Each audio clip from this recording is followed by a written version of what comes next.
एक और बड़ी जानकारी है कि ईरान ने इजराइल को एक बार फिर से धमकी दी है। ईरान की तरफ से इजराइल को एक बार फिर से धमकाया गया है और दावा किया गया है कि तेल अवीव को हम तबाह कर देंगे, तेल अवीव को पूरी तरह से बर्बाद कर देंगे।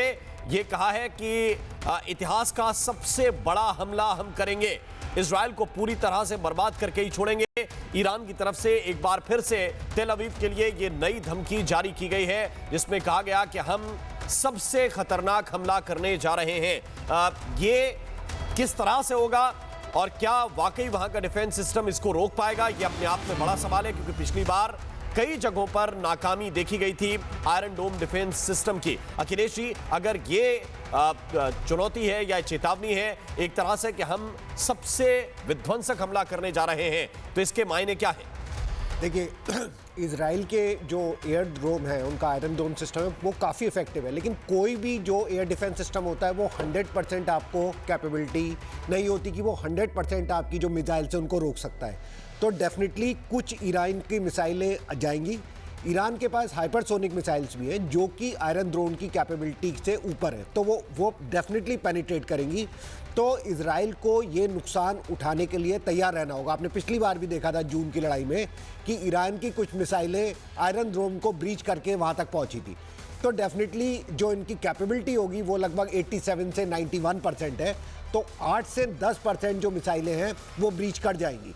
तो इतना नुकसान उनको उठाने के लिए तैयार है, क्योंकि लार्जर ऑब्जेक्टिव क्या है इजराइल का और यूएस का, कि उनको रोकना कि वो अभी अपना जो न्यूक्लियर बम है वो प्रोग्राम ना बनाए, अपना बैलिस्टिक मिसाइल प्रोग्राम को रोक दे।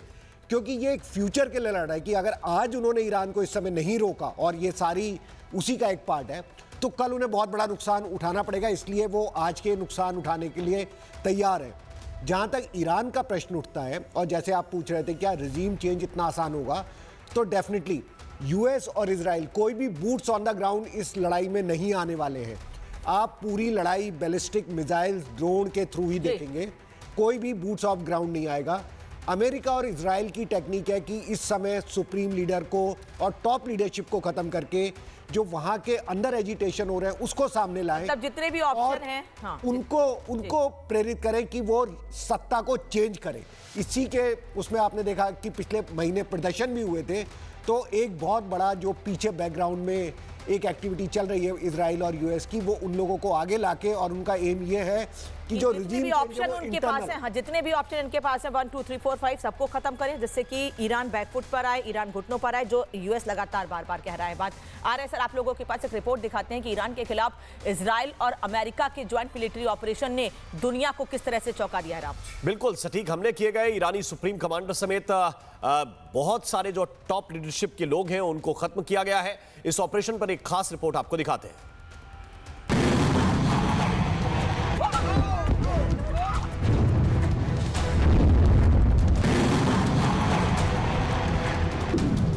अमेरिका और इजराइल ने अपने दुश्मन नंबर 1 ईरानी सुप्रीम लीडर अली खामेनेई को हवाई हमले में मार डाला।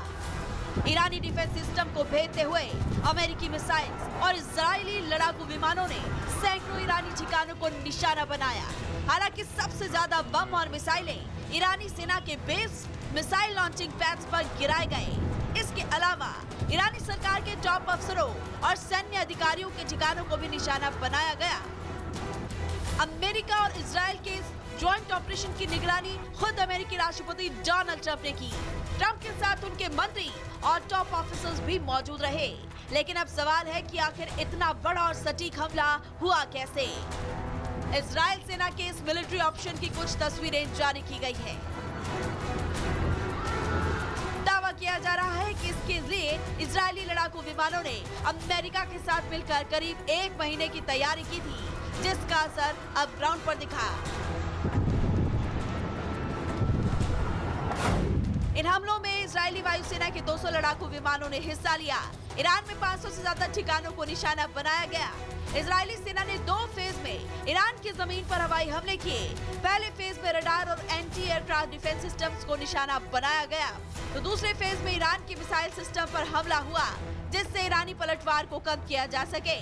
दूसरी तरफ अमेरिका ने अपनी मिसाइलों से ईरान में अहम टारगेट पर हमला किया। अमेरिकी मिसाइल्स ने ईरान में कुछ खास ठिकानों को निशाना बनाया।